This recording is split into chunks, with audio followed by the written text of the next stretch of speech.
നമ്മുടെ രാജ്യത്ത് വലിയ ഗ്യാസ് പ്രതിസന്ധിയാണ് ഉണ്ടാകുന്നത് എന്ന് പ്രതിപക്ഷം പറഞ്ഞു പരത്തുമ്പോഴും അത്തരത്തിൽ ഒരു പ്രതിസന്ധിയും ഇല്ല എന്ന് നമ്മുടെ സർക്കാർ തന്നെ കൃത്യമായി ജനങ്ങൾക്ക് മുന്നറിയിപ്പ് നൽകുന്നുണ്ട്.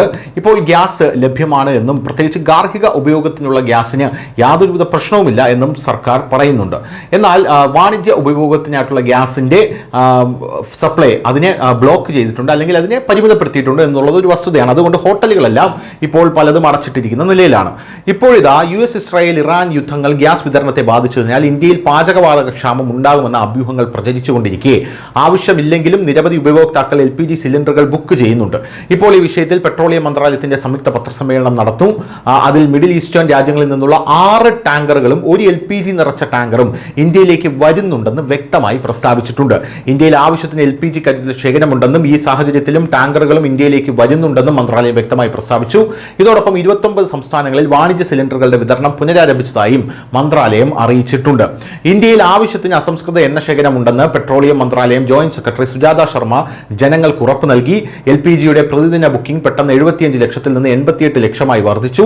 പാചകത്തിൽ ഉപയോഗിക്കുന്ന ഗ്യാസിന് കേന്ദ്ര സർക്കാർ മുൻഗണന നൽകുന്നതിനാൽ പരിഭ്രാന്തരാകേണ്ട ആവശ്യമില്ലെന്ന് മന്ത്രാലയം ജനങ്ങളോട് അഭ്യർത്ഥിച്ചു. സിലിണ്ടറുകൾ കരിഞ്ചന്തയിൽ വിൽക്കുന്നവർക്കെതിരെ കർശന നടപടി സ്വീകരിച്ചു വരികയാണ്. ഇതിനു പുറമെ 29 സംസ്ഥാനങ്ങളിൽ വാണിജ്യ സിലിണ്ടറുകളുടെ വിതരണം പുനരാരംഭിച്ചു. വാണിജ്യ സിലിണ്ടർ ഉപഭോക്താക്കളെ PNG കണക്ഷനുകൾ എടുക്കാൻ പ്രോത്സാഹിപ്പിക്കുന്നു എന്നുള്ളതാണ് മറ്റൊരു പ്രധാനപ്പെട്ട കാര്യമെന്ന് പറയുന്നത്. നമ്മുടെ രാജ്യത്ത് വിവിധ തരത്തിലുള്ള റെയ്ഡുകളും ഇപ്പോൾ നടന്നുകൊണ്ടിരിക്കുകയാണ്. പ്രധാനമായും ഉത്തർപ്രദേശിൽ വാണിജ്യ സിലിണ്ടറുകൾ അല്ലെങ്കിൽ ഗാർഹിക സിലിണ്ടറുകൾ പൂഴ്ത്തുന്നതിനെതിരെ അല്ലെങ്കിൽ പൂഴ്ത്തി വയ്ക്കുന്നവർക്കെതിരെ വലിയ രീതിയിലുള്ള റെയ്ഡുകൾ ഇപ്പോൾ നടക്കുകയാണ്. കഴിഞ്ഞ ദിവസം തന്നെ 1483 സ്ഥലങ്ങളിലാണ് ഉത്തർപ്രദേശിൽ റെയ്ഡ് നടന്നതെന്ന റിപ്പോർട്ടുകൾ പുറത്തു വന്നിരുന്നു. ഇതിൽ 6 പേർ അറസ്റ്റിലായിട്ടുണ്ട് എന്ന് നമുക്ക് മനസ്സിലാക്കാൻ സാധിച്ചിരുന്നു.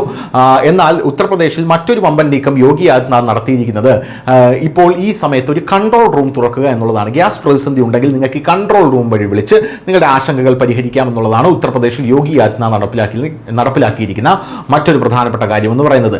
28 സംസ്ഥാനങ്ങളിലും വലിയ രീതിയിലുള്ള റെയ്ഡ് തുടർന്നുകൊണ്ടേയിരിക്കുകയാണ്. News desk Malayalam.